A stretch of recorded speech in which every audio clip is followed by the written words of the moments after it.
Greetings, global gardeners, and happy Monday. I hope you're ready for a great gardening week ahead. I certainly am. I got a lot done this week, especially this weekend. My weather has gradually been improving. I've been able to get out, been able to get some things done. And one of the things that I've been able to do is actually move some plants around my landscape from one area of the garden to a completely different garden area. And as I started doing this, I realized that I'm quite lucky at this time of year, the way my weather pattern is to transplant. We've had overcast days, it's been drizzly, the evenings are bringing steady rain, and that's quite unusual for me in the beginning of June, but it's perfect for moving and transplanting the plants in my garden. But what if you're not so lucky? What if you don't have a spell like this where it's overcast and it's drizzly and you get the rain? What do you do then? Can you? Should you? And if you do, how do you transplant during the summer months? So that's what we'll be talking about today. Of course, we'll be answering your gardening questions. And let's just get back, enjoy ourselves, and talk gardening for the next 90 minutes. That's what I like to do on Mondays.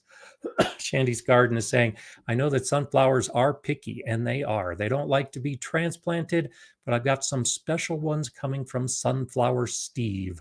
Would you start them just to baby them? So, great question. And this is a major reason why I wanted to talk about this today. We often get plants, or we have plants that need to go in the ground at the wrong time. So, how do we treat those plants that need to go in the ground, but it's not the best time to put them in the ground? Well, sunflowers, among many other plants, do not like their roots disturbed. They don't like to be transplanted. But if you have the sunflowers and you want to put them into another spot, then I would do it. If you run the risk of not putting the sunflowers in or losing the sunflowers or putting them in the ground and babying them, because that's exactly what you need to do, I'm always of the mind, let's put them in the ground and see what happens. It's a bit of an experiment, particularly with a sunflower, depending on how big they are, but go for it. What's your other option? If you don't put them in the ground and baby them, are they just going to dry up and die in the back of your garage? So it's worth the effort. That's the way I look at it. And so as we talk about this overall idea of transplanting a plant that we know is going to be a bit of a challenge, let's first talk about the win of when we should be considering our transplanting. Now, most of you probably know that you don't want to be transplanting during the middle of the summer. That's because it's hot. For many of us, it's dry. For many of us, it's windy. There are a lot of stresses that are put on plants during the summer months. And if those plants have had time to grow from the previous year, or maybe you put them in the ground in spring and they've developed a good root system, they can handle those weather stresses of summer. But if you put them into the ground in summer, well, they're not established. They're fighting to grow in the spot they're in at the same time that nature is fighting against them. So, for those reasons, it's recommended for most plants to transplant in early spring or in fall as a backup because the weather conditions aren't as harsh. It's that sun with its intensity. It's the dry conditions that are most stressful when we're going to transplant.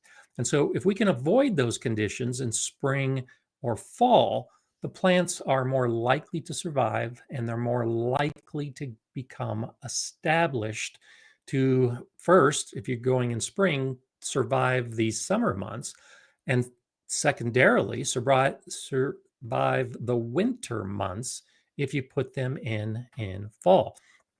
And so choosing to put a plant in summer means we have to baby them. It means we need to take care of them.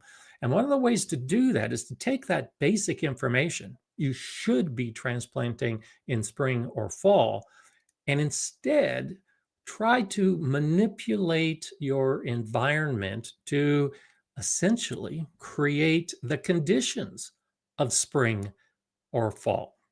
And so, what makes spring or fall different? Well, it tends to be cooler and the sun isn't as intense. We can modify our garden during the middle of summer. We can make it cooler and we can make it so the sun isn't as intense by adding shade. Shade cloth is a wonderful invention for these kind of things. Now, you probably have some tomato cages, those little spindly wire cages that you bought thinking that they would be strong enough for your tomato plants. And then you ended up growing your tomato plants and they outgrew those cages and the cages collapsed. That's something that happens to a lot of gardeners. And you kept those spindly tomato cages and put them in your shed or put them in the garage, or maybe they're leaning against a fence somewhere. Those can be ideal when you're transplanting perennials, flowers, small sunflowers, any plant that's going to be exposed to the weather conditions of summer. Put a tomato cage around that plant and then cover the plant with shade cloth or a blanket or anything that you have that can block out the sun. You are creating a little microclimate underneath that tomato cage so that that new plant that you're putting in during the hot summer days really isn't experiencing the maximum amount of sun during those hot summer days. So you're creating an environment more like spring and fall. Another way to trick the plant is to choose a good day. Ideally, if you have a weather forecast that cooperates, maybe a series of days where it's going to be overcast. And like I've had recently, cool and drizzly conditions. So my weather this last week was more like the weather I get at the end of March or the beginning of April than the weather that I get at the end of May or beginning of June. So that's why I chose to dig up a whole bunch of plants and move them all over my garden because it was springtime in my garden this week because the weather was in essence cooperating with me. So I had salvia. I love my salvia, great for attracting pollinators. It's beautiful. And my salvia that I had next to my asparagus beds last year had dropped some seed, and I had salvia plants popping up in my asparagus bed. Those are weeds in the asparagus bed because I don't want salvia bushes growing in the middle of my asparagus. But by digging them up and moving them to other areas, I now have the opportunity to spread that color and to make it more habitable for my pollinators. Salvia does transplant pretty well, but when you dig it up during its most active phase and transplant it, especially on hot days, you're not guaranteed 100% success. So last year I did something similar with salvia, and I had about a 50 to 60% success rate. Quite a few of the plants did well, and they're popping back this year, but a number of the plants didn't. It was too hot and too dry, and they didn't survive the transplanting process. This last week, I think I did eight or nine salvias that I transplanted to different areas of my garden. As of this morning, they all look great because I did it on a cloudy day and when the weather was cool, followed by another cloudy day, and they got a nice cool drizzle of rain throughout the day. And on the third day, it was overcast and drizzly as well. So those plants had 3 days of springtime.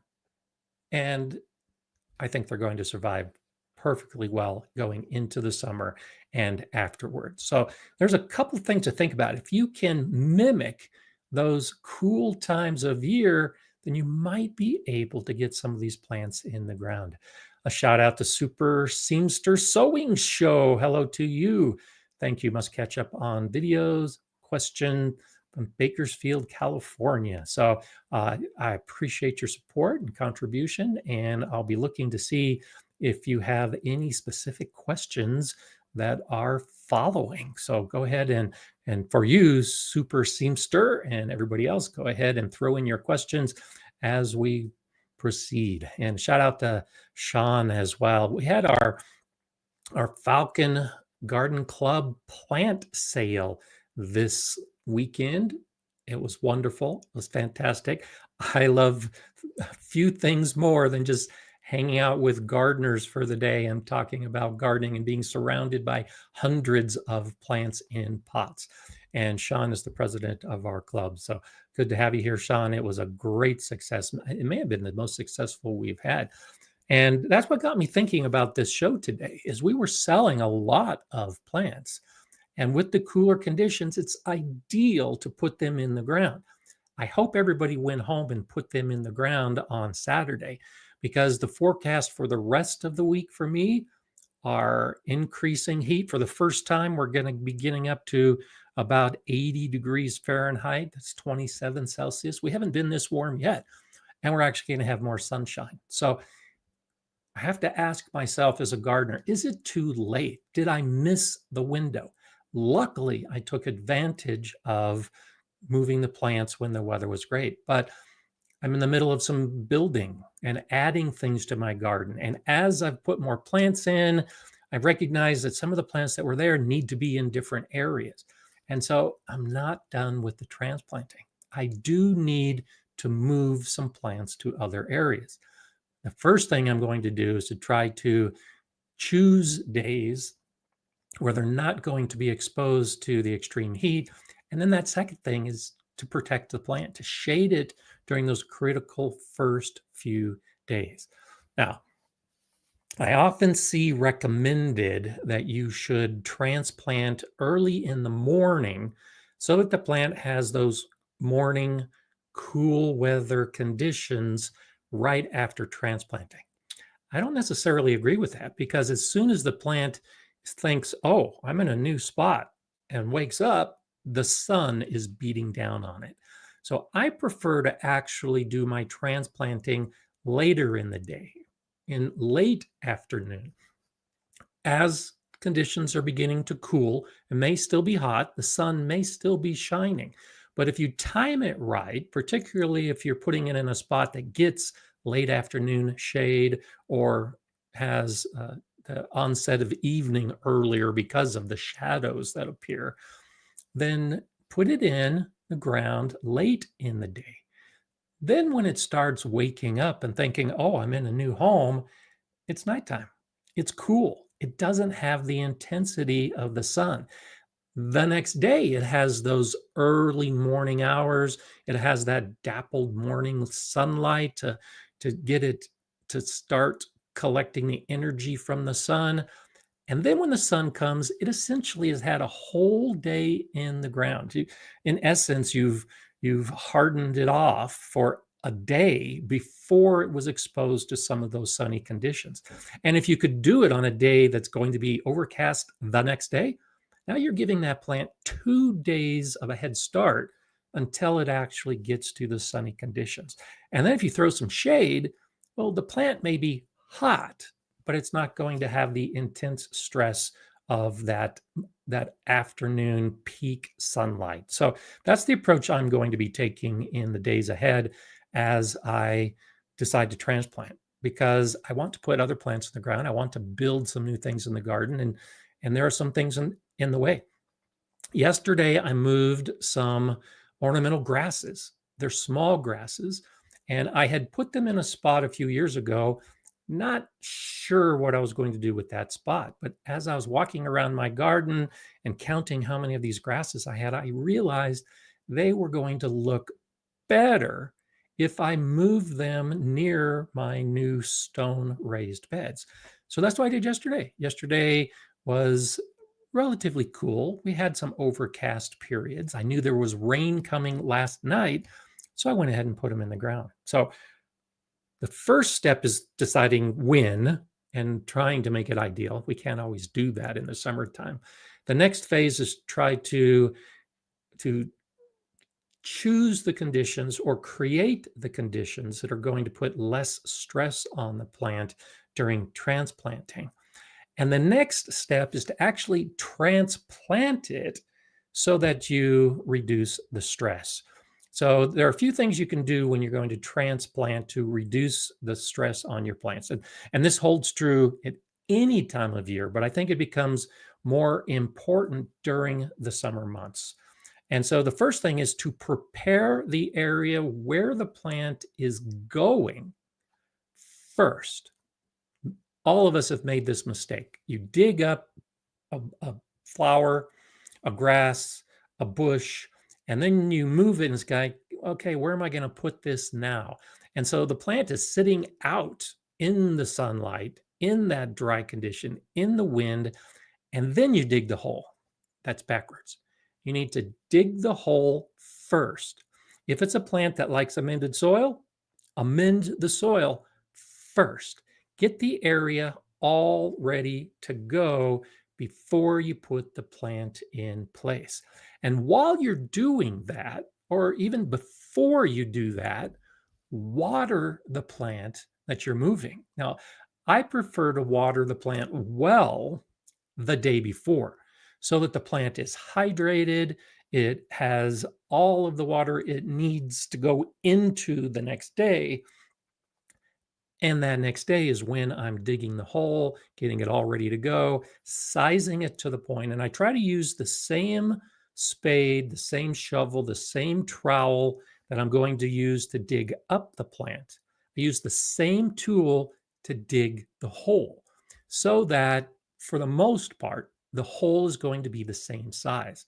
So the big clumps of ornamental grasses, I took my long-handled spade, dug a hole to the depth of the spade. Then, after that whole area was ready and I had a hose standing by, then I went to the clump of grass, put in the spade, pulled out the clump, and immediately moved it to the hole. And the hole is pretty much the same size. You may need to dig it out a little bit more. You may need to add just a handful of soil, but for the most part, you can plop the plant directly into that hole. And it's only been exposed, those roots have only been exposed to the air for a minute or two, depending on how far you're moving the plant. And then as soon as you put it in the hole, you're firming the soil around the roots. This reduces the transplant shock dramatically. You're going to cut some roots during the process of digging it out. And when you move it to a new spot, the sun is going to be different. It's going to hit different leaves. You might even damage some of the leaves when you put it into the new spot. But when you reduce the amount of time that the plant is exposed to that air, you're reducing the likelihood that you're going to have some of those roots die off. Put it into the ground right away, firm the soil around the roots, and then water it right away. So the plant was well watered. Now it gets to its new home and there's a shock. And it's like, what just happened? And now the water hits it again. The likelihood of stress has been reduced another notch. And so these are some of the things to think about. Now take a look at the plant. And this varies depending on the plant. But the plant grew the roots to support the amount of foliage that it has.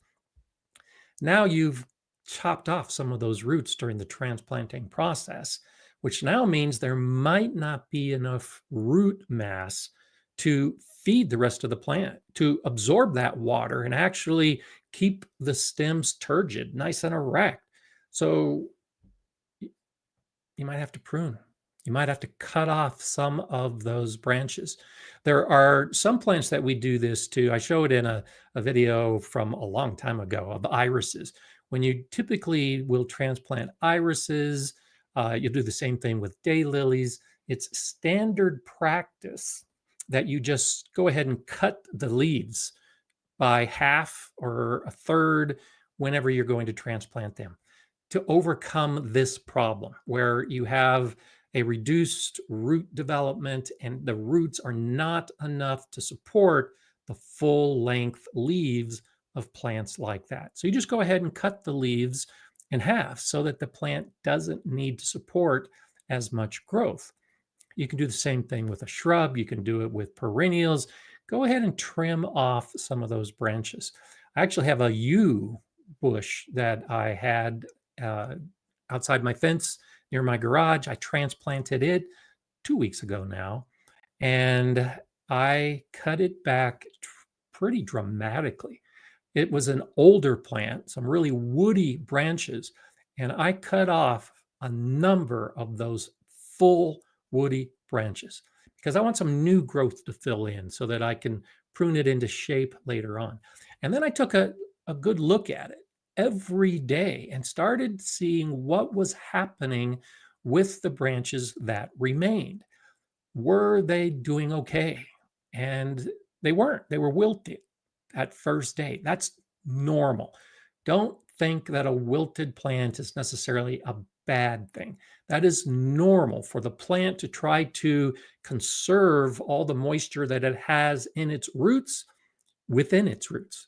It's not going to send that moisture back up into the plant until it's happy with the root system that it has, that it's happy that it can release some of that root moisture up into the plant. So you can expect that a transplant will be wilted, especially during the summer days for a day, maybe two, maybe three. If it looks like there is some good growth lower on, and typically it's lower on the plant, so younger shoots, younger stems that aren't wilted, but the top of the plant is wilted and looks like it's struggling, that could be a sign to just go ahead and prune off some of that top growth so that the plant doesn't have to try to keep everything alive. It can focus its energy and its moisture to that new young growth. And so, getting in that habit of pruning off some of the branches during the transplanting phase at any time of year is good, but it may actually be more important during the summer months because that's when they're going to get most of that stress. Serena's asking, I haven't planted sunflowers yet because I have garlic and vegetable in my main garden beds. Can that gets full sun? Can they grow in a pot? Oh yeah, sure.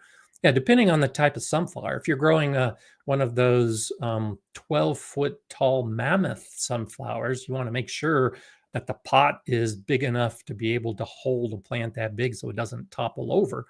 But match the size of the pot with your plant, and you can definitely grow sunflowers in pots. Like we said earlier, they don't transplant well. So if you're going to grow them in a pot, just keep them growing in a pot. I wouldn't even think about transplanting from a pot into that bed. But what you can do in that bed, particularly the garlic bed, you're going to be harvesting garlic probably pretty soon. So if you want sunflowers in your garlic bed, go ahead and put the sunflower seeds in now and let them start growing.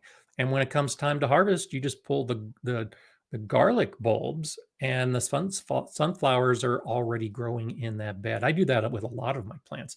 If I'm doing succession planting like that and I'm going to be growing a different crop after that main crop is harvested, I'll put the seeds in. Sometimes I'll put transplants in. And so this actually ties in very well with the theme of the day. If I'm putting plants in, and I'll do this sometimes with ground covers and lettuce, I'll start lettuce in summer to put in the ground for a fall garden. Well, lettuce is very susceptible to transplant shock during the middle of the summer. It's just too hot. So I'll put that lettuce into a bed like cucumbers or maybe my tomatoes. I've done it with tomatoes before too. Plants that I'm going to cut back and remove once the frost hits. But the lettuce and the spinach and whatever other cool season crops I'm growing, they can handle the cool weather. They can't handle the hot weather. So if you start putting some of those seeds in or some of those transplants in amongst the established plants, then those big plants are shading and protecting those young plants. And so that can be a very effective way. I mentioned putting the shade cloth over it. Go ahead and plant among the taller plants and let the taller plants shade it. In addition, those taller plants through transpiration are actually increasing the humidity levels around those new transplants. So you're kind of creating a springtime environment by planting seeds or the small transplants in the middle of summer, in the middle of your garden, in a bed that is covered by the bigger plants. So let the plants protect each other, and you can actually get a head start on your season and grow some things that otherwise you might have to wait for. Bowtie Life says spindly tomato cages are pretty much useless, but I have a dozen.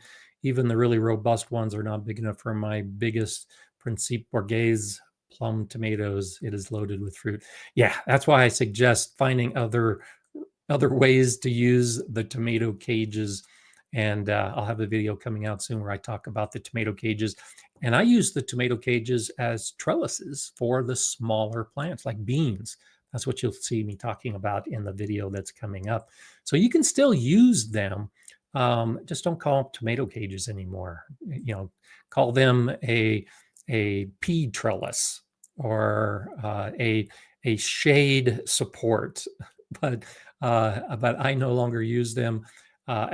What I did, so I talked about the yew bush that I transplanted a couple years ago. I took cuttings of the same yew, and they've been growing in pots now for 2 years, and they're finally big enough and at the size to put them outside. So I put a bunch of those yew plants in the ground this last week, and I took my tomato cages and put them around those young plants so that I wouldn't step on them. And my granddaughters are going to be coming and planting some more daylilies in an area near there. And so the tomato cages now become a barrier and kind of a beacon so that we don't damage the plants that are put in. So it's funny what alternatives you can come up with for something that can't be used for its primary purpose. And I haven't gotten rid of my tomato cages, and I continue to use them in areas like that. And he says, I commented on a natural fertilizer video that I used rabbit tea, was advised to be careful not to burn my plants. I thought rabbit manure is cold. Will it burn my plants? So yes and no. So the manure is a cold manure. And so when we talk about cold manures versus hot manures, so when you use something like fresh horse manure, it's very high in ammonia. And it's the ammonia and more specifically ammonium that is used by the plants. And too much of that, it's a very high nitrogen source that can burn plants. It's not like a physical fire burn, but it's the intensity of that nitrogen nutrient that can actually damage plants and in some cases kill them. And rabbit manure and alpaca manure, I use alpaca manure, are cold manures. They don't have that same ammonia. They don't have that same high nitrogen, and they're not going to damage plants in the same way. But, and this may be why you got that advice, they still have a pretty good nitrogen component. And so if you make a rabbit tea using the rabbit pellets in water, it is possible that the nitrogen level of that water could be too intense. I think that's probably where that advice would come from. So instead, water it down. The nutrients are still there. You're not going to burn the plant like you would with a fresh horse manure, but it could be a little bit too much nitrogen if it was sludgy, if there wasn't enough water. So I don't see anything wrong with rabbit tea when you make a manure tea like that. I think that's a great idea. The nitrogen levels aren't quite as high, but just use it in a diluted form and apply it to the soil. And I don't think it'll burn your plants. But if there's any concern at all, try it on half your plants or a third of your plants or just the plants around the edge, just so you feel better about it. I wouldn't pour it all on because you might still have some of those concerns. So apply it to some of the edge plants, and you'll probably see that those edge plants will be just fine. They're not going to die, and then you can apply it to the rest of the plants later on. But yeah, those cold manures are the type of manures, and I do it with the alpaca manure. I just spread it on the surface of some of my beds, and then when I turn in the bed, the alpaca manure is turned in, and it's not going to burn the plants, and it's going to break down. It doesn't break down as rapidly as something like a horse manure because you don't have that high nitrogen component. But it's still a great amendment to use in your mulch and or in your soil. Big Wheel Dog says, I've taken some sturdy tomato cages and have turned them into large vertical towers to grow melons on. There you go. That's exactly the idea of finding that alternative use for the towers. I did a video a few years ago with the Forever Garden trellises, and they are sturdy, sturdy, sturdy. They are made for using the tomatoes on because they're so sturdy. And I've used them for cucumbers, kind of the same way as melons. If you have a sturdy trellis, even if it's called a tomato cage, then you can definitely use it for something else. Jimmy says, when should you trim your onions? I have Walla Walla and red. I don't trim my onions. I just let them grow. Now, if I'm growing onions from seed and if I'm transplanting the sets of onions that essentially I've created, then I'll trim them for the same reason that I already talked about. It's to take some of the stress load off of the roots while the roots get established. So I'll trim the onions in that case. But if the onions are already in the ground and growing, or if I started from seed and now the seeds are popping up, I treat them like any other plant. I'm not trimming my squash. I'm not trimming my peppers. I'm not trimming my cucumbers unless I'm trying to keep them under control. And so I don't see the same need for trimming onions because those leaves are absorbing the sunlight, creating energy going down into the roots, and it's those roots that become the bulbs. So particularly if it's a bulbing onion, you want as much energy going into that bulb to create a nice healthy onion that you're going to harvest. And so that's a big reason why I don't trim. And then the other is that's one way to tell when it's time to harvest your onions is by looking at those leaves as they start to brown and start to fall, start to droop. That's the sign that you're starting to get towards the harvest point. So I don't agree that onions should be trimmed just because they're onions. I don't do that with any other allium.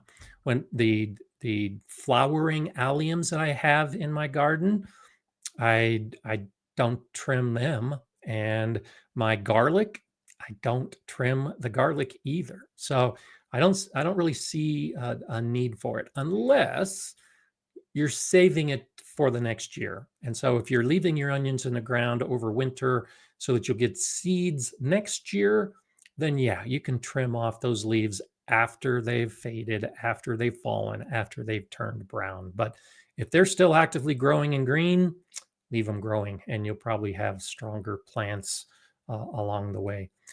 So Lily's saying, when should we remove flowers on small pepper plants? So this ties in as well, and is the next thing on my list to talk about when we are transplanting, and it's the flowers. And so I talked about how you might prune off some of the outer growth when you are transplanting. You would do the same thing with the flowers. And so if you are transplanting pretty much anything into a new garden area, into a garden bed, and there are flowers that are already on the plant, go ahead and pluck off those flowers because the plant is in survival mode at that point. It's stressed. It thinks it's dying because it's just been dug up. And so it wants to try to create seeds as quickly as possible. And so even though you put it in the ground right away, it's still responding to that transplanting. So it's going to direct energy into flower growth and into seed development. So you pluck off all those young flowers right away so that instead the energy is going into root development. And then more flowers will come and then more fruit will come. And once the plant looks strong enough and once it's clear that it's established and it's no longer wilted, then you can start allowing some of those flowers to remain. Strawberries are a real good example of this. When you put something like a bare root strawberry in the ground, and I talk about this in some of my strawberry videos, pluck off those first flowers, that first wave of flowers, just pluck them off. Let those plants get established. And then it's that second round of flowers and the third round of flowers that you can allow to turn into fruit. And you'll have fruit in the first year in most cases when you plant bare root strawberries. So now when we move to pepper plants, it's the same discussion. If you are transplanting small pepper plants and there are flowers on those plants, go ahead and pluck off those flowers. It's so hard to do. And we've all done this with tomatoes and peppers that we buy from the store and they already have fruit on them, and we put them in the ground and we want that fruit, so we don't take it off. You're really hurting the plant. You're not letting the plant grow to its full potential. If you pluck off those flowers and fruit and the plant becomes bigger and more robust, you're going to get a lot more fruit than if you had left those first ones on the plant. And so if it's a new transplant lily, I would go ahead and pluck off those flowers now. But you want peppers. And so as soon as the plant is established, and depending on your weather conditions, it may be a week, it may be 2 weeks, but after about 2 weeks, I figure that all of those tomato plants, those pepper plants, all of those transplants into my vegetable garden, they've had time to establish. They've had 2 weeks to acclimate, to basically harden off in location. And then when any flowers appear, I let the flowers go and I let the flowers develop. Now, I have a much shorter season, so I can't give them much more time than that because I want the fruit to fully develop. So, how long have your plants been in the ground? If they've been in the ground for just a few days, pluck off all the flowers. If they've been in the ground for a couple of weeks and now you're starting to see flowers, just let the flowers grow and turn into fruit, and you should be fine. If the plants look like they're struggling, if they did have maybe a little excess transplant shock and it looks like they've kind of plateaued, there's not a lot of new growth coming on, and the only new growth is the flower growth, then I would pluck off those flowers until you start to see new leaves and new stems. But once you get those new leaves and new stems, the plant is telling you that it's happy and the remaining flowers can continue to grow past that point. So it's always a balance between getting the harvest, getting the fruit that you're after, and making the plant as strong as it can be. And that's a challenge. And it's one of those things that, of course, you'll learn more with the more mistakes you make and the more experience you get. But generally, it's best to err on the conservative side. If you're not sure whether to take the flowers off because you're not sure if the plant is doing well enough, go ahead and take the flowers off. You'll know when the plant is doing well. The plant will tell you with all that new green growth that everything is going well. That's when you can move forward.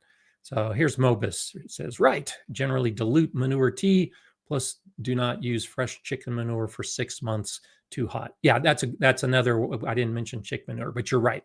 Chicken manure is like horse manure. It's a hot manure. So you should definitely age chicken manure and horse manure for at least 6 months before you use it.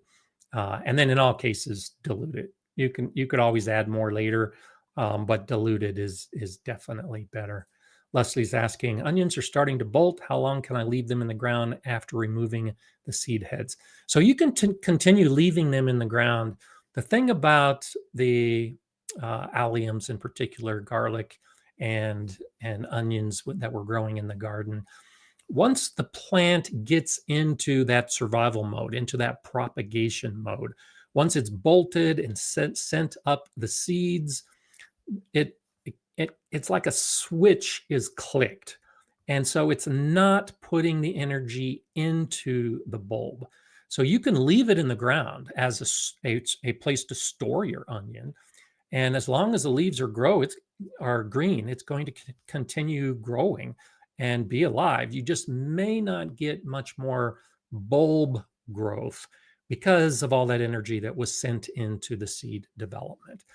And so there are a lot of times, even after the onion leaves have fallen and it's time to harvest, I'll leave my onions in the ground.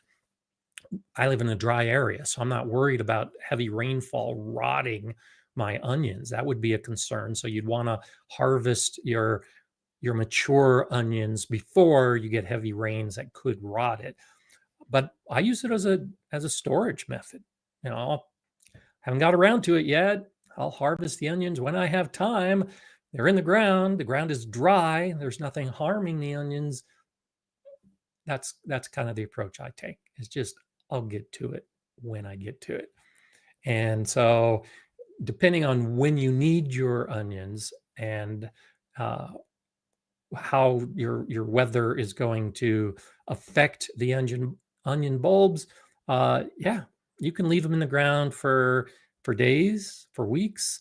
I encourage that you use that space for something else, like a fall crop. And so go ahead and harvest them, sometime during the summer when you're ready to season them and get them ready for storage, and then put in another crop.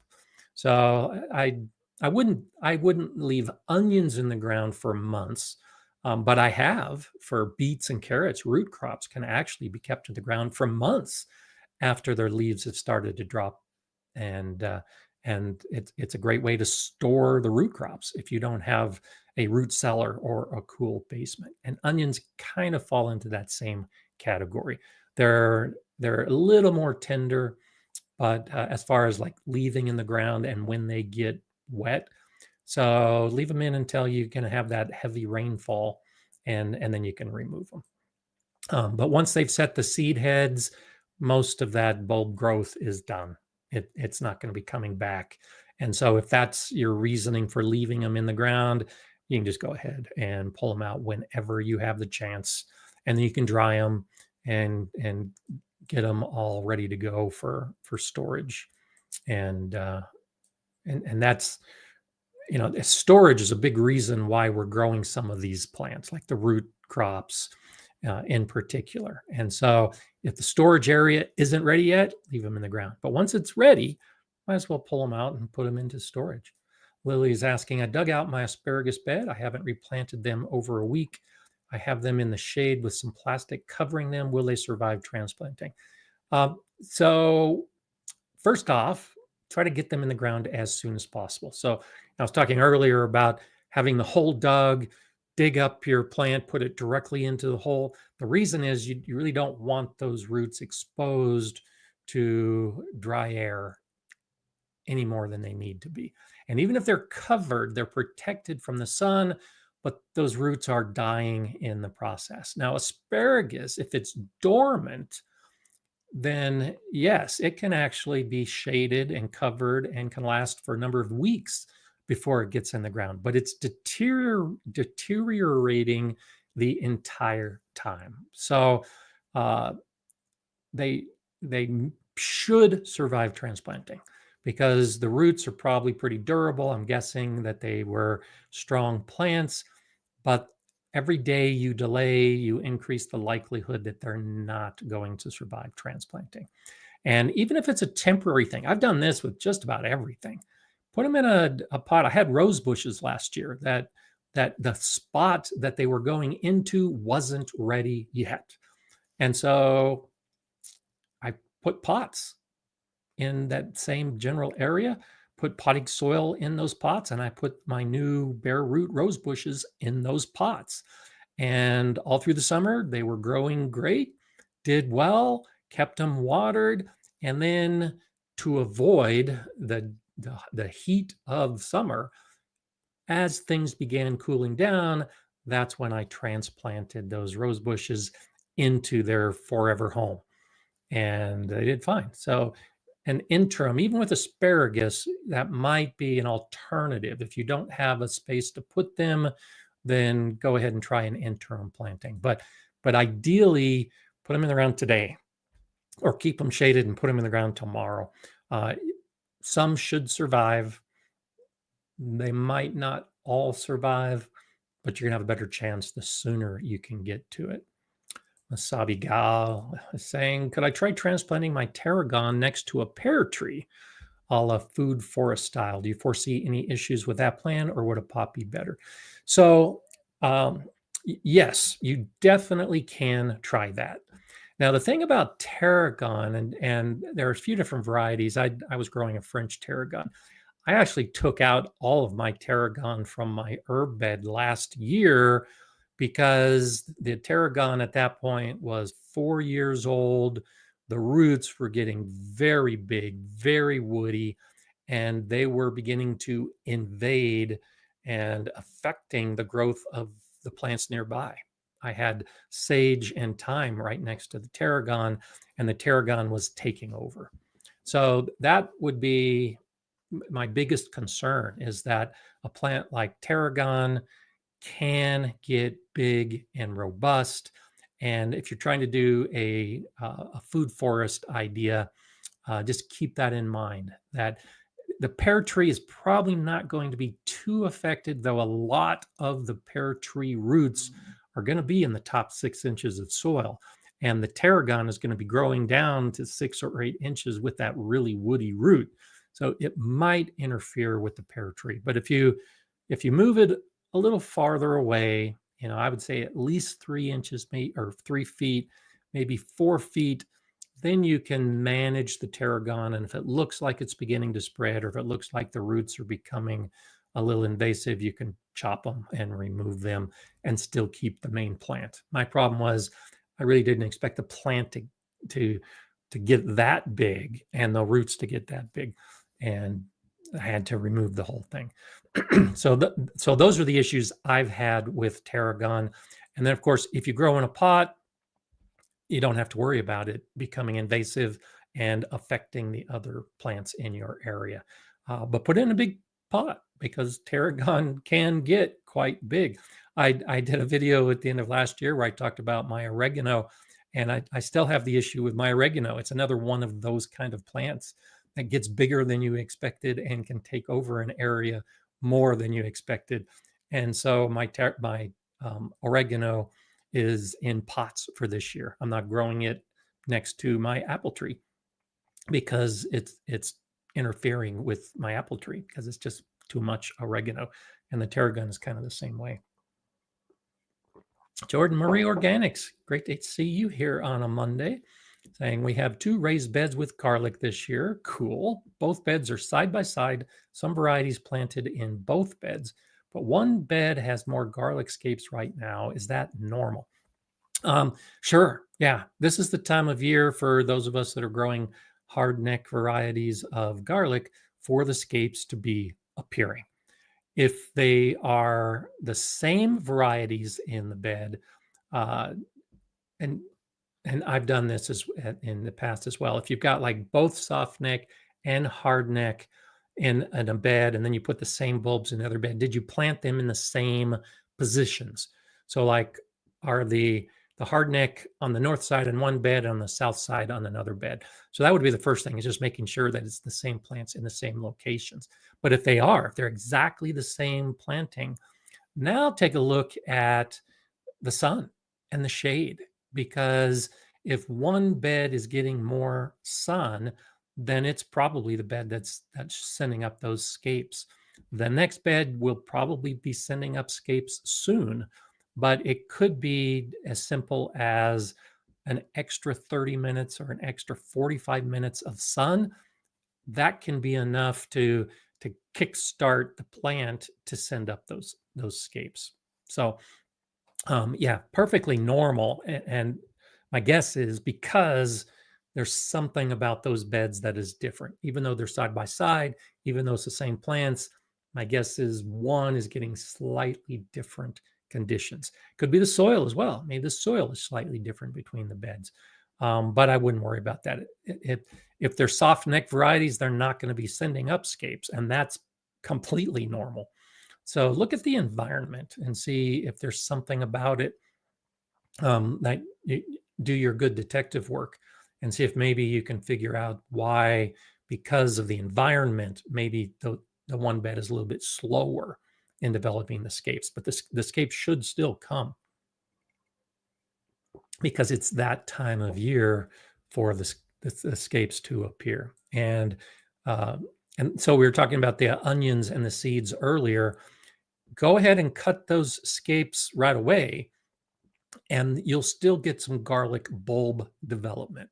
If you allow those scapes to develop into flower heads, you're basically shutting down the bulb development of your garlic. Nothing wrong with that. It's just the plant is now putting its energy into the flower, and it's taking energy that would have gone into the bulb into the flowers. So scapes can be delicious. I've got my video on the scape pesto, and I got a comment from someone the other day that said they made the scape pesto and it was delicious. It really is delicious. So if you haven't made garlic scape pesto, you should try it. And I've got the video that shows you how to do it. It's actually so easy to do and so tasty. And so therefore, might as well try it. You're growing it. Go ahead and use it. So, okay, I know I'm behind a little bit. I'm going to go ahead and scroll down and try to catch up, see what other comments we get. Looks like I'm only about 20 minutes behind with my reading of the comments. WTH says, hi to you and happy Monday. Any advice on dealing with pill bugs in the soil? They keep getting to my green bean sprouts. Thank you so much. So I just dug up. So yesterday, one of those areas I was preparing for my daylilies, I was digging it up and discovered a whole bunch of pill bugs. And the reason for that is because I had wood chip mulch in that area, and the pill bugs, the roly-polies, the meal bugs, those kind of bugs are going after decomposing material. So they like to get underneath woody mulch, and that may be why you're having a problem. So take a look at the area around the bed and see if you can find where they're coming from. If there is a nice, moist, woody area, that's probably where they're coming from. You probably have a big nest of pill bugs. I had this problem with a garden in Oklahoma 30 years ago, and I lost the whole crop to pill bugs. Once I figured it out, it was too late. But what had happened was there was a hole, a dark, damp hole on the edge of my garden that had been filled with some woody materials, and it was just teeming with pill bugs because that's what they eat primarily. That's what they're going after. If their population explodes because they have that nest and now they're looking for more food, then they'll go to some tender plants. So pill bugs aren't normally a problem in the garden because they're decomposers. They are eating the woody material first. But if there's too many of them, they will venture out and start eating the plants. So try to find their nest, their home, where they're coming from, and deal with that area first to try to reduce the population. And then, particularly with bean sprouts, you may have seen like taking toilet paper tubes and burying them around the plant. You know, that's the kind of thing that's often used for like cutworms. Those type of animals and insects that are going directly to the stem, if you can create a barrier around that stem, they're going to go someplace else. And so they're crawling across the surface looking for food. And if you've got a mulch on the surface, if it's a woody mulch or straw mulch, they're probably going to be happy with that decaying mulch. If they come across a toilet paper tube or some type of other barrier around the seedling, they're just going to keep going. Very unlikely that they're going to crawl up the top of that tube and then drop in the inside and then eat your plant. So try to devise some type of barrier, and you can put a little wall around as well, using cardboard, any type of thing that you might want to put a wall around it if they become that big a problem. But you might be able to just take care of them at the source. Just deal with that nest of pill bugs, and you'll take away the population.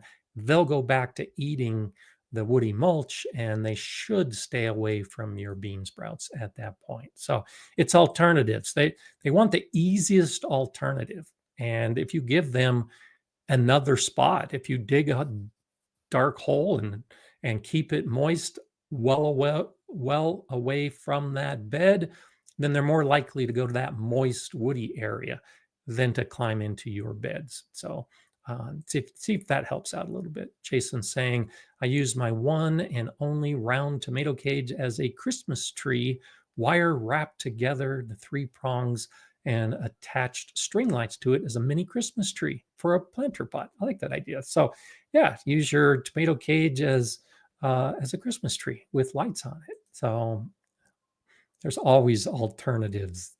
That's wonderful. Ms. J.K. Gardner is asking, I have a peach tree that had peach tree curl. Some of the fruit has a jelly on them, but look okay otherwise. Are they still edible? I think so. I'm not absolutely positive because look more into that, because that jelly, if it's a bacterial infection, sometimes that's what can cause that jelly to come. And so the peaches might end up being pretty mushy. It should still be safe to eat, but the flavor and the texture is probably going to be completely different. So try to see what may have caused the curl, and particularly if it's bacterial and the fruit is exuding the sugars that's creating that jelly, that could be what it is. And there's some fungal diseases that kind of do the same thing. So look a little more into what may have been causing the leaf curl, and see if some of those can cause that little bit of a jelly. If it's only in a small area, like usually it's like around the stem area, then yeah, you can harvest it. Go ahead and cut it in half. See what the fruit looks like on the inside. And if it's still firm, then go ahead and taste it. If it still tastes good, then it's okay. The nice thing about being in a completely different family of organisms is that for the most part, the the the bacteria that affects the fruit and vegetables in our garden are not the kind of bacteria that are going to affect humans. And so it's not like you can catch a peach tree disease by eating a peach that has been infected. So it's, as long as it doesn't look distasteful, as long as it looks like everything is okay, give it a try. But do a little bit more research to see what may have been causing it in the first place, because there can be a couple different things, and I'm not sure if they would be causing something like that, like a sticky jelly to develop on the fruit. So Jen is asking, I just blasted a bunch of allium aphids off my garlic with water. Great. That's the first thing you should do. If you want to try to get rid of aphids, just blast them off with a stream of water. Should I remove the dead outer bits? Thoughts on what to treat it with to kill any remainders or returners? You may not need to do anything else. By blasting off the aphids, it's kind of like what I was just talking about with the pill bugs. You may have devastated their population to the point that they're no longer going to be a problem. And then I actually like seeing some aphids on my plants, because whenever there's aphids, it attracts the predators. And so I allow the aphids to remain. So if I have an infestation, I'll squirt them off with a big stream of water, and I'll let. Oh, I lost my picture. I think I'm still here. I'll keep talking. There I go. I'm back. I'll let the rest remain, because it's attracting the ladybugs. It's attracting the lacewings. It's attracting parasitic wasps. Yes, there are wasps that will attack the aphids, And so I don't try to get rid of all of them. You can do some things like neem oil, but generally water and the predators are enough. I don't waste a lot of time with the aphids because that has always worked well for me. But if they continue to be a problem, yeah, you can look into insecticidal soaps. You can look into neem oils and other type of oils that you might want to use, and that can help keep aphids under control. But yeah, believe it or not, water is one of the most effective ways to deal with the aphids. And then if you can get those ladybugs in your garden, I haven't had an aphid problem in my garden. I can't remember when. 4 years ago, maybe 5 years ago, when my garden was still new and I hadn't developed a good balanced insect population. Every year, I've mentioned this before, one of my bushes just outside, it's a bush actually that was right next to the yew I just dug up. And it is a wild currant, a currant that grows naturally near me. Every year, it was infested by aphids because it was in a spot, it was shaded, not enough sun. I never watered it, so it was always dried out, and it was always weak, and it always struggled, and the aphids always found it in springtime. 3 days later, the aphids were pretty much gone. I'm talking thousands and thousands of aphids, and within 3 days, they're gone because the plant would be covered by ladybugs, dozens and dozens of ladybugs, because a ladybug is going through 100 or more aphids in a day. So that's the approach I take, and it's worked very well.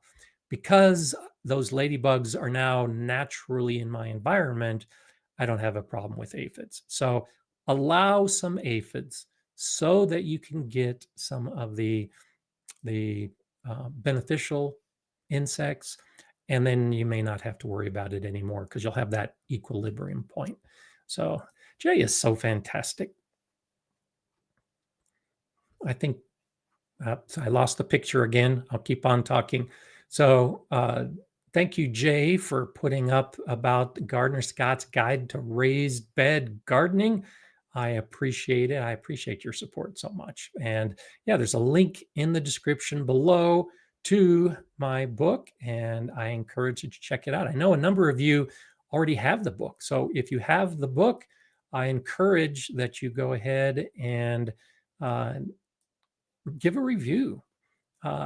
There have been hundreds of books sold on Amazon. I know that. And I think there's only like 10 reviews on Amazon. So give me a review. I'd like to see you all online. I know some of you already have, but I'd like to see what you have to say about the book. So go ahead and share a review wherever it was you got your book. And I would very greatly appreciate it, because I really do like to see the feedback. And because I think it's a great book, and people have told me it's a great book, and I'd like to see what your favorite part of the book is. So write a review and post it online and let me see what's out there. Because I do go to Barnes and Noble and bookshop.org and Amazon, and I think it's Cheap Books. So I'm always looking to see what the reviews are, because it helps me out going into the future as well. And so Venice Weeks saying hello from Queensland, North Queensland, Australia. Awesome. Just finished work. It's 1:40 a.m. and jumped onto the live. Well, so glad you can be here. We know there's a few Aussies that are on the show in most weeks, and it's great to add you to the list. So thank you for being here. If you got a question, by all means, pop it in. I'm talking primarily about transplanting in summer. And so, I do apologize to my friends in the Southern Hemisphere, but the information holds true. It's just going to be a few months different that we're talking about transplanting during the hot months versus putting plants in the ground during the cold months. But if your winters, and we can actually tie this into transplanting in winter. If your winters are mild enough, if your ground doesn't freeze solid, then winter actually becomes an alternative. I've seen very little about transplanting in the winter, but transplanting when our plants are dormant or when their growth has slowed is often an ideal time. So, asparagus, we're talking about asparagus earlier. Asparagus is often sold as dormant bare roots and put in the garden that way. Same with strawberries, dormant bare roots. All of my fruit trees I bought as dormant bare roots. You put those in during those cooler months, late winter, early spring, when the soil can be worked, when it's no longer frozen. Well, if your soil never freezes, and if you're in an area of the world where you have the winter months and you can still do some gardening, think about doing some transplanting. So during the summer, identify the plants that you want to move into another location, and then wait for them to get dormant. Prune them back a little bit and put them in the ground in the winter. Can be very effective, but not many of us actually have that opportunity to be able to do that. Robin says, wind has been the worst thing with transplants this year. A couple layers of insect mesh wrapped around a circle of poles really helps them adjust. They still get wind, but diminished. Yeah, great idea. And I talked about putting the shade cloth on the tomato cages early on for shade. Absolutely. Put those kind of things and wrap them with mesh just to cut down on the wind. And so you could do, I've done it with T-posts, where if I got a new area like a row of transplants, I'll put T-posts on the end, or the sturdy bamboo, and I'll do the same thing. You circle them, or you make a rectangle, but some way to wrap it around. I see this a lot in my area because I live in a very windy area, and particularly around the highways. If they're putting in new roads, if they're putting in new construction, you see this a lot in my area where they do exactly that. They typically use burlap. Burlap is a great thing to use in the garden, but they'll have poles wrapped with burlap to protect those young plants, like in the new housing development, and the houses are built and they're putting the lawns in and they're putting the plants in. They'll wrap the poles with burlap to protect from that wind, because you're right. Wind can often be the worst thing when you're dealing with transplants. Tie that in with the sun and it can be a big problem. So hello to Tony at Simplified Gardening. Says he's late, was in the shower, getting ready to leave for work. I hope you have a good, calm, safe shift, mate. And thank you for popping on. So when I select, you can tell me in the comments. So when I select a comment like that on my screen, it goes black. Now my preview screen shows that I'm still in the picture.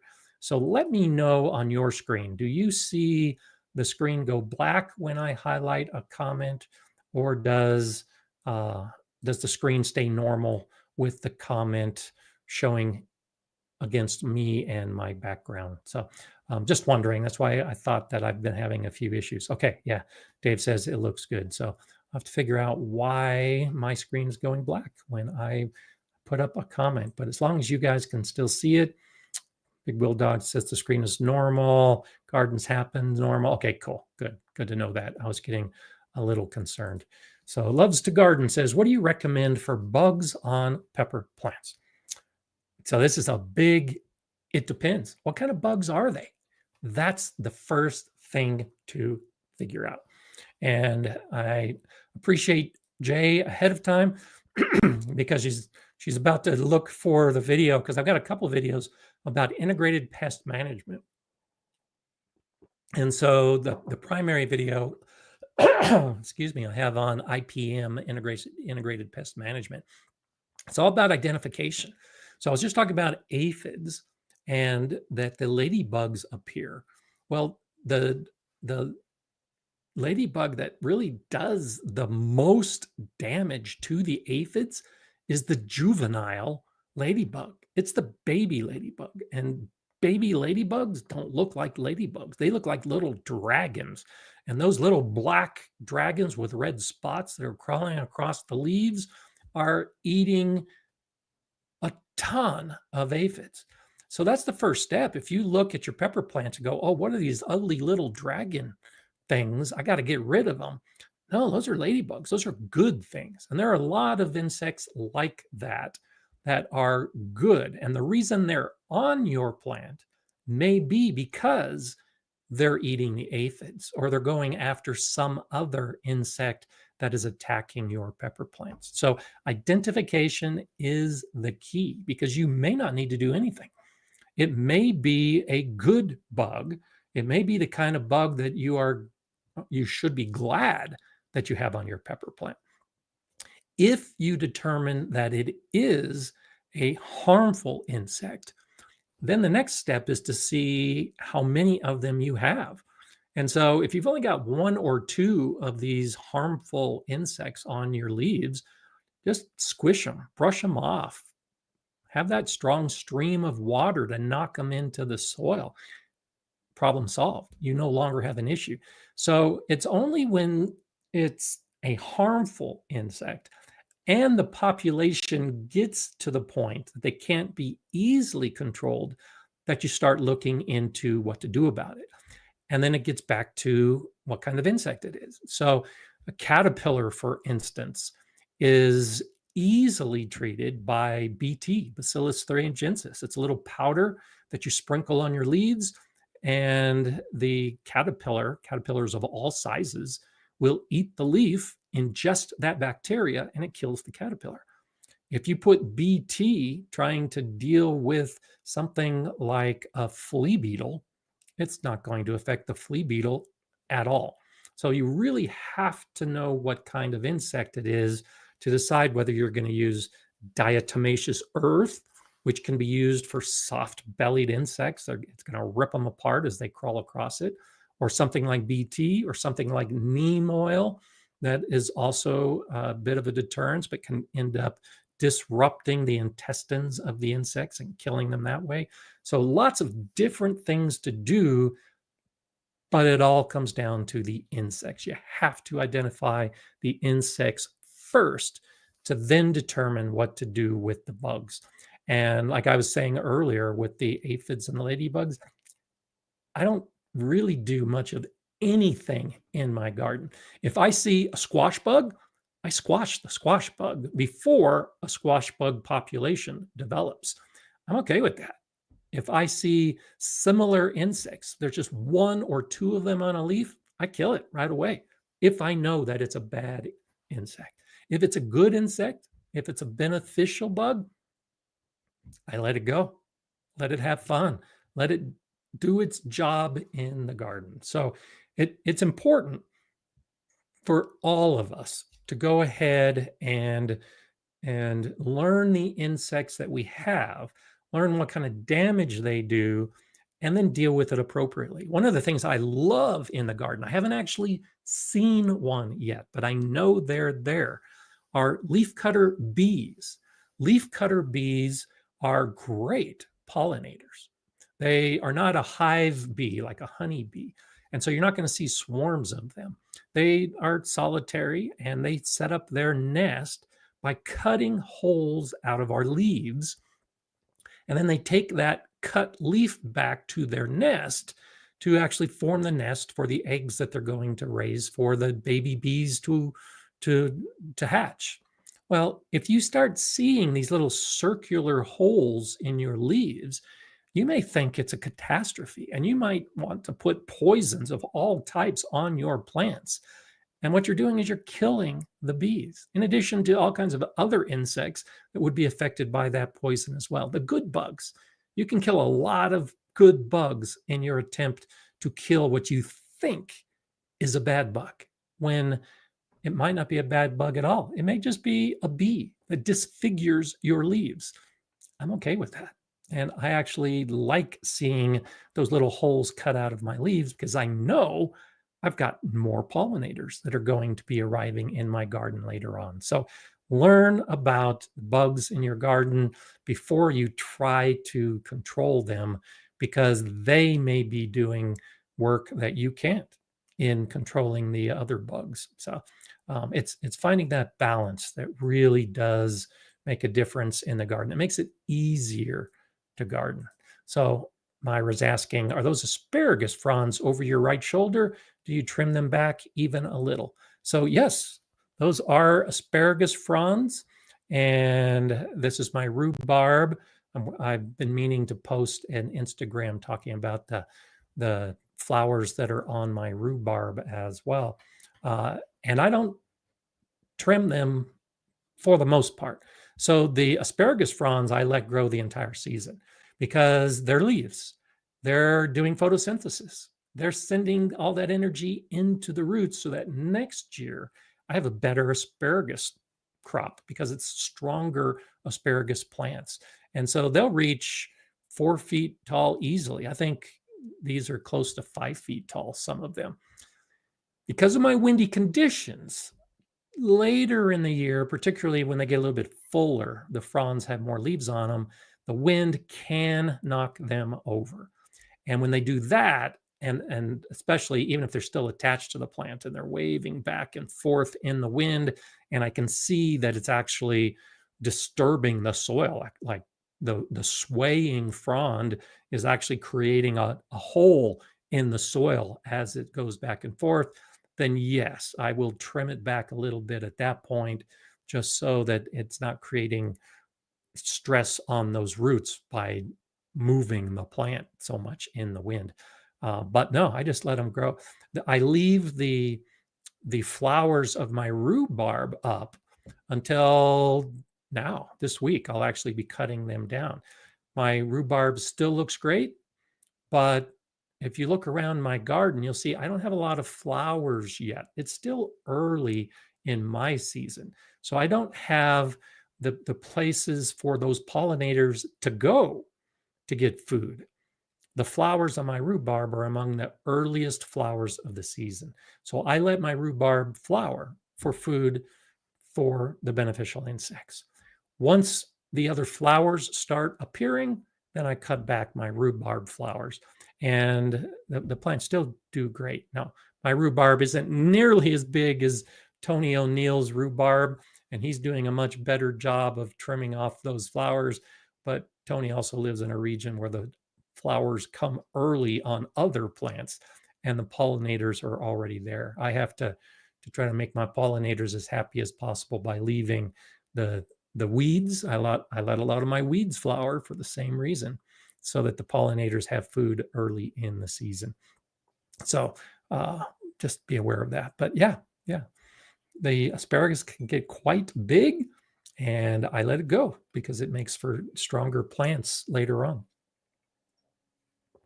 So there's Jay. Jay, you are just so awesome with that link, the IPM garden insect control, integrated pest management.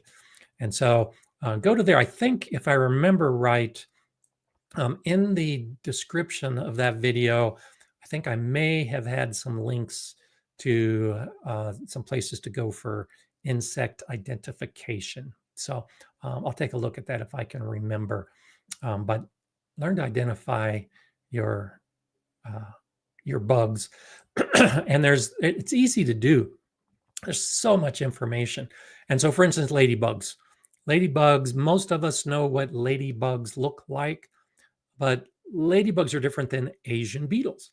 And so you can go online and just type in a search term for small red insect with black spots. And you'll get a ton of pictures of ladybugs, but you'll also get pictures of Asian beetles and other type of insects that are red and black. That's the easiest way to identify the insects that you have.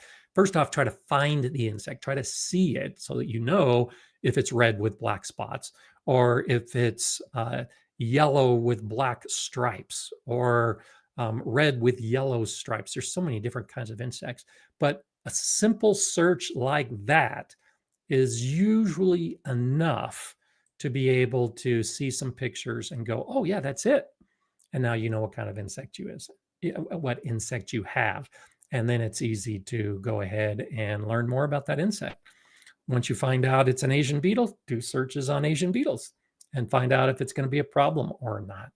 So you got to do some detective work. I appreciate all of you asking questions, but for all of us to become better gardeners, we need to question ourselves first. We need to try to do some of that detective work for ourselves. And that's how you really learn to be a better gardener. That's how I know so much about gardening, is because I've had so many issues over the years and I researched it. I found out what kind of bugs I had. I found out whether they were good bugs or bad bugs. And then I learned how I was going to deal with the bad bugs and how I was going to deal with the good bugs and attract more good bugs.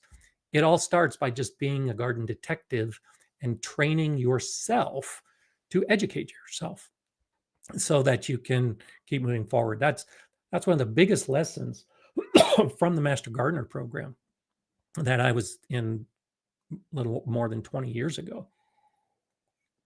That's one reason why Master Gardeners are looked up to as experts, is because we are taught as a Master Gardener to research, to not just guess, to not give an answer based on what worked for us, but to actually do the research to find out what things actually are in the garden. So when you call a Master Gardener office or you go to a Master Gardener help desk and you've got a problem in your garden, the reason they can answer the question is because they've learned how to find the answer. They might not know the answer, but they know how to find the answer. That's a skill that can be taught to anybody. Any gardener can learn the skill that Master Gardeners are taught. The difference is we do it in a classroom setting, but the steps are still the same. The process is still the same, and you'll be able to do it. And actually, I need to make a video about that. I've got a couple of videos that talk about Master Gardeners and how you can be a master gardener. You don't have to go through the Master Gardener program to become a master gardener. Got a couple of videos to talk about that. But yeah, I think I need to do, I'm going to write this down. I need to do a video about how you become a gardening detective. And in essence, use all the tricks that Master Gardeners use to have all the answers. It's not that hard. Yeah, there you go. So Sunset Gazing says Asian beetles are more orange. They swarm, leave a sticky substance on buildings, which attract more Asian beetles. They can do harm to you, the home, and sheds. Exactly.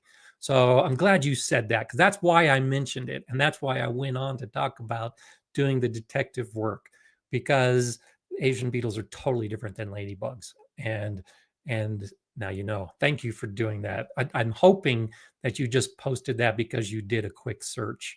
That's what I was trying to get somebody to do. So thank you for that. That's the key, is doing the search yourself and then learning from it and sticking it in your brain so it's there beyond that point. John says, saw a video yesterday where someone was commenting on the pretty beetles on their potatoes. Lots of people in the comments were telling them that they were Colorado beetles and they get rid of them ASAP. Yeah, absolutely. And uh, another great example, Colorado beetles actually look pretty good. We've got some incredible beetles. We've got this turquoise beetle that is it's a work of art here in Colorado. The forests that are devastated by that pretty blue beetle, we're talking thousands of square miles of forests that have been devastated by a pretty blue beetle. There's a lot of really pretty bugs that do a lot of damage.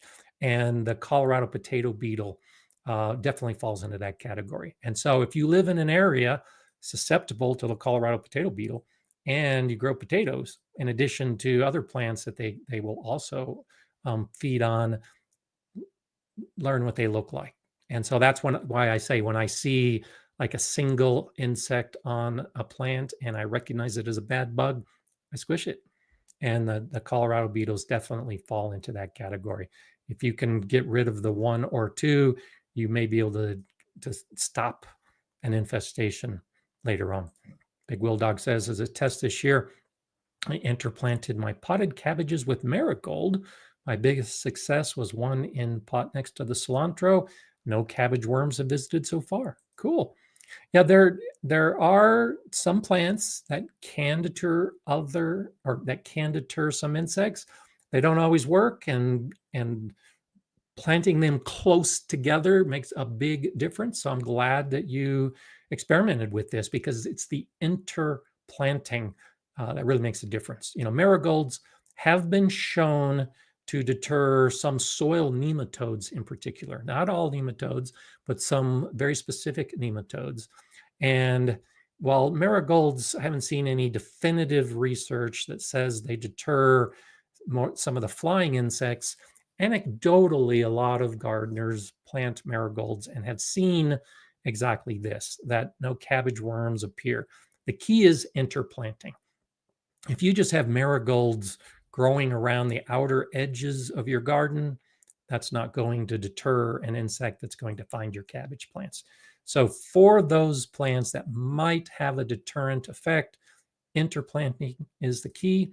And I'm glad you experimented with that. And I'm glad you're seeing some of those results. So keep up with it. So, and of course, Jay has a great link to the Colorado potato beetle. The different regions of the world have different insects. And so find the ones that are most devastating in your area and find out the different life stages. So when you look at the eggs, for instance, so the nice little oval yellow eggs on the bottom side of leaves, that could very well be ladybug eggs. But there are other insects that have round red eggs, not the same shape, that are different, or white oval eggs, and they're completely different insects. So if you learn the color of the eggs, that's a great way to determine whether you leave the eggs or get rid of the eggs. And then learn about the larval stage. What does the larva look like of an insect? And the larva may be ugly and turn into a beautiful, beneficial insect. Learn about the pupal stage of the insect as well. And of course, learn about the adult stage. So if you learn about the different stages, some of the insects look different throughout all the stages. And you may not realize you have a particular insect because you don't recognize it because it's not an adult. This is where the detective work comes back in. You've got to know all the stages of the life of a particular insect, and that can help you control it, because some of those controls I mentioned earlier won't work at all stages of an insect's growth. You've got to apply it at exactly the right point. And so while BT works very effectively on caterpillars, it's totally ineffective on butterflies. And all butterflies are an adult stage of the caterpillar. So understanding what works and when it works and how it works and what it works on can really make the difference if you're trying to control some of those harmful insects. And the control really becomes a choice, because like my choice has been, I don't need to control it. I let nature control it because I've been attracting the beneficials for years now, and they take care of everything. So control is relative as well. Go ahead and control when you need to control, but you may not need to control if it's really not a problem. Hello, Deb. Deb says, thank you so much for another morning of your wisdom. You bring sunshine to every Monday morning. Well, thank you for that. That is very kind. I appreciate those words. And you all bring me sunshine every Monday as well. This is just such a great way to start the gardening week. I was already out in the garden this morning, of course, checking on things, and I'm going right back out. I still got a lot more work to do. The advice that I have to share with you to finish the show today is about weeds. Because of my long trip last month, I came back to weeds everywhere. And for the first few days, I'm walking around the garden, I'm inspecting, I see a weed, I pull it. I walk around, I see a weed, I pull it. The problem is there's weeds everywhere. So I'm just pulling one or two here or there.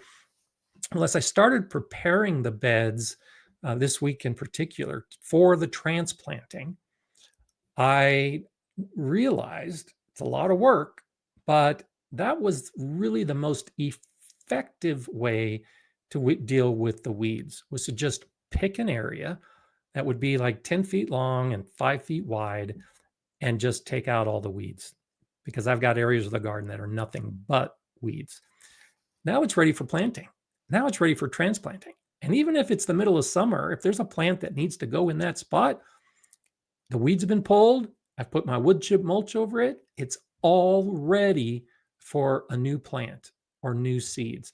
And if I don't transplant this summer, that area is still ready for fall transplanting or fall seeding. So rather than just fight a losing battle by doing a weed here or a weed there or a weed someplace else, I'm just focusing my effort on specific beds, getting them all cleaned up.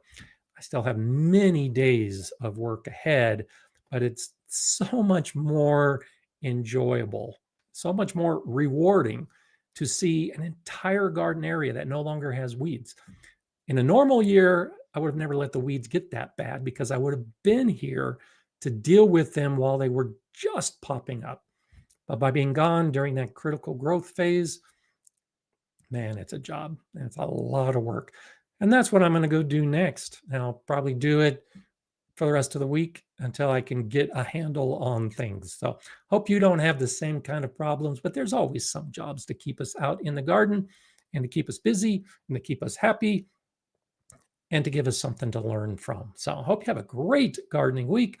I, of course, will be back next Monday, same time, same channel.